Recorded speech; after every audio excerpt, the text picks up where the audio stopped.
Hi everyone, my name's VJ. I'm a teaching fellow in the Department of Physics and I'm also the branch chair of Imperial UCU. This is the trade union that is currently participating in the Marking and Assessment Boycott.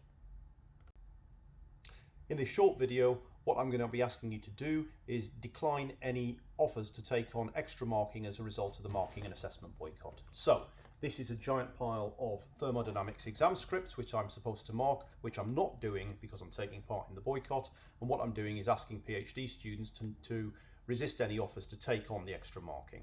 We're very mindful that this is a big ask for various reasons, including one of which is of course that you're being offered an extra chunk of cash for doing this, but we're going to explain why it's for the greater good for a few reasons. Imperial College conducts an annual pay award implemented in August.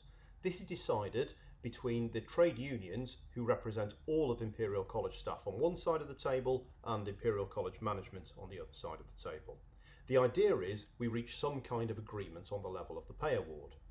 The last couple of years, these negotiations haven't gone so well. Last year, college management imposed a 3.3% pay award with inflation at over 10% without the agreement of the trade unions. This year, they're trying to get us to accept a 5.5% pay award with inflation still over 10%.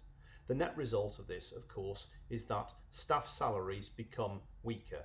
The staff at Imperial College are becoming significantly poorer as a result of these management decisions. All the trade unions are doing is asking for a pay award in line with inflation. This is something Imperial College can easily afford. The college, by any kind of metric, is frankly absolutely rolling in it. They have a huge surplus each year and they can choose to use this to support their staff. Just last year, for example, the surplus at the end of the year was over £100 million. This is absolutely extraordinary money for a UK university. We've tried everything we can to try and get management to dig a little deeper and protect its staff a little bit more in these times of financial hardship, but it just hasn't worked. The college doesn't even dispute our financial arguments. They agree they can afford it, and they're not listening to arguments of logic or compassion either on this. So we were a bit stuck, and we were left with the last resort option, which is to go for industrial action, so taking strike action and taking a marking and assessment boycott. So we put this out to the vote of our members. We asked every single member, are you prepared to go on strike, and are you prepared to take a marking and assessment boycott? And overwhelmingly, they voted in favour. So with great reluctance, we commenced the marking and assessment boycott on the 17th of May. This really isn't something we take lightly. After all, I'm a teaching fellow. Assessment and feedback is what I do for a living. It's what my colleagues do for a living, and we really don't refuse to do it for no reason. The appeals to you, the PhD students, from authority to ease the problem by taking on marking yourselves are nearsighted. The thing is, if people cover for missed marking, if colleagues who are not in the union or if PhD students take on missed marking, all it does is weaken the marking and assessment boycott action.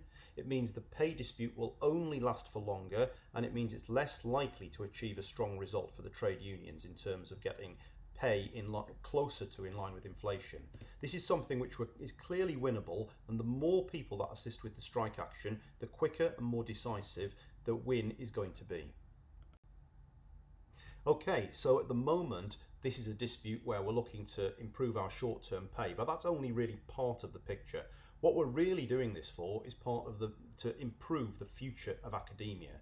We want university life to be an attractive career path, the academic life to be an attractive career path. But if pay and conditions continue to be eroded year on year, it's no longer going to be something that's going to be attractive for people to go to.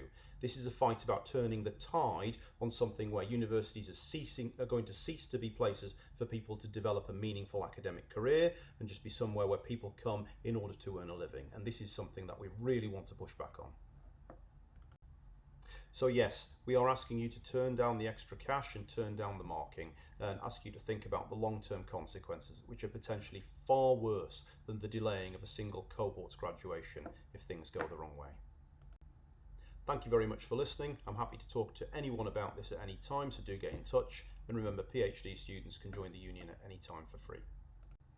And finally, here are a series of links which go into more detail on everything should you wish to expand on anything I've said, which you should be able to see below on the YouTube clip that you're looking at now. Thank you very much.